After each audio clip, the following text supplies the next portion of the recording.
జర్నలిస్టుల పట్ల ప్రభుత్వం వ్యవహరిస్తున్న తీరు మంచిది కాదు అన్నారు కిషన్ రెడ్డి. ఎన్టీవీ జర్నలిస్టుల అక్రమ అరెస్టులను కేంద్ర మంత్రి కిషన్ రెడ్డి ఖండించారు. జర్నలిస్టుల పట్ల ప్రభుత్వం వ్యవహరిస్తున్న తీరు అనైతికమన్నారు కిషన్ రెడ్డి. ఇంటి తలుపులు ధ్వంసం చేసి అర్ధరాత్రి అరెస్టు చేయడం అంటే ఏంటి అంటూ కూడా ఆయన ప్రశ్నించారు.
ఎన్టీవీ జర్నలిస్టుల అక్రమ అరెస్టులను కేంద్ర మంత్రి కిషన్ రెడ్డి ఖండించారు.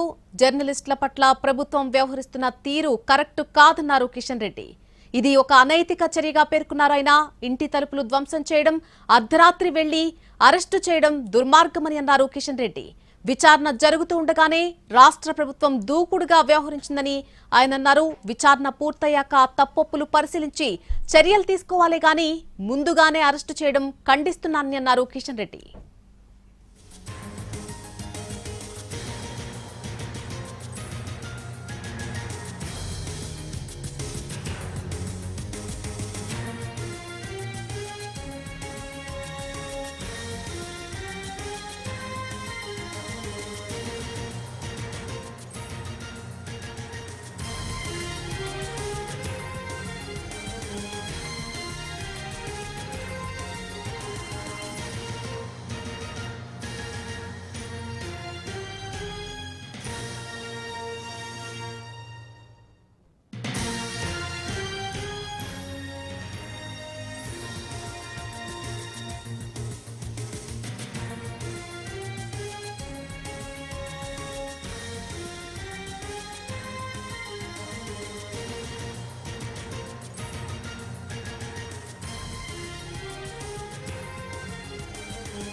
ఎన్టీవీ జర్నలిస్టుల అక్రమ అరెస్టులను కేంద్ర మంత్రి కిషన్ రెడ్డి ఖండించారు. జర్నలిస్టుల పట్ల ప్రభుత్వం వ్యవహరిస్తున్న తీరు అనైతికమన్నారు ఆయన. ఇంటి తలుపులు ధ్వంసం చేసి అరెస్టు చేయడం దుర్మార్గమని అన్నారు కిషన్ రెడ్డి. విచారణ జరుగుతుండగానే రాష్ట్ర ప్రభుత్వం దూకుడుగా వ్యవహరించిందని ఆయన పేర్కొన్నారు. విచారణ పూర్తయిన తర్వాత తప్పొప్పులు పరిశీలించి చర్యలు తీసుకోవాలే గాని ముందుగానే అరెస్టులు చేయడాన్ని ఖండిస్తున్నానని అన్నారు కిషన్ రెడ్డి.